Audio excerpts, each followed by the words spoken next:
السلام عليكم ورحمة الله وبركاته كبجمتوتا في جلاتمتوتا المان ورما كمنا كيسني هر موان باي بريتو كسني كبدي دي ادين جرا هنغنو فيديو تي كان اور دفتن كبجان سنغا ودا تلقى برتي فيسبوك مكيسنا فيسبوك كيسنتين akata hojii akkasumammoo namni hojii barbaadu miilaan yookaan ammoo ligadeeme nama bilbilaan gaafattee kan argaturra haala salphaa ta'een hojii argachuu danda'a. Namni ogummaa qabu namni hojii garaagaraa hojjechuu danda'u elektirikaa akkasumammoo hojii sabbaakaa yookaan palambiyaa isa jedhan jechaadha.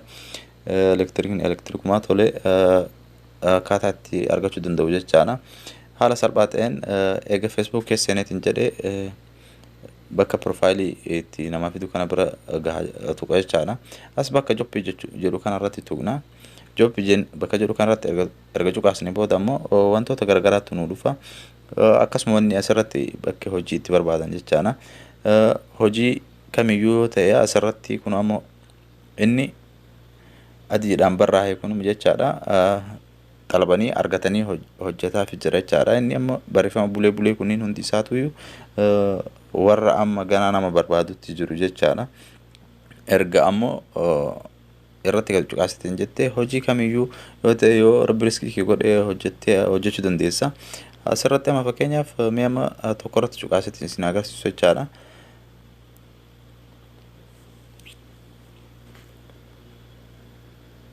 Tole amma egaa kanatti nu dhufeetiin jedhee wanni nu barbaachisu maqaa keenya foormii keenya wantoota garaagaraa akka guunu nu gaafata lakkoofsa bilbilaa keenya akkatti guunu nu gaafata jechaadha.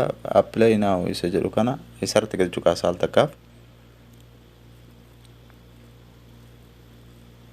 Erga cuqaaseetiin jedhee haala kanaan nu fide jechaadha. Haala kanaan erga nu fide wanni yookaan nu gaafatu hin jiru maqaan keenya jira bakki jireenyaan jira imeeliin jira lakkoofsa bilbilaa kiyyan jira.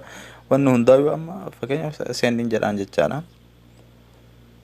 Wanni amma inni na gaafate tokko illee hin jiru jechaadha.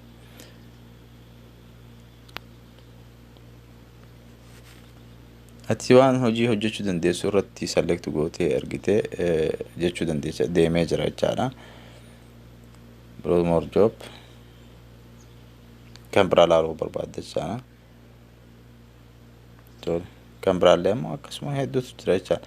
Amma fakkeenyaaf asirraa nabirarraa haga kiiloomeetira 59tti kan jiru jechaadha wanni amma asirra jiru. Asuma amma waan naannoo kee jirullee akkasuma immoo laaluu dandeessa.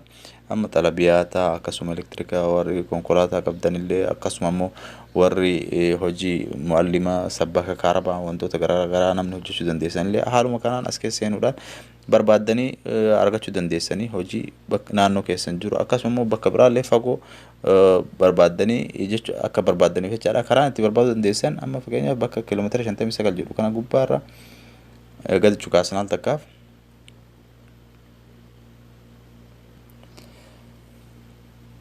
Tole erga cuqaasnee bakka kiiloomeetira 59 jedhu sanarratti asuma bakka sarara bulee kana gubbaarra qabannee akkana as harkisna.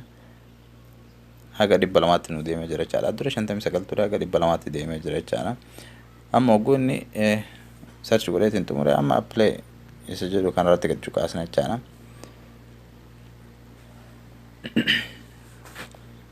Amma waan haga kiiloomeetira 200 irraa fagaatu kana guutuu hunda isaatiiyyuu asirra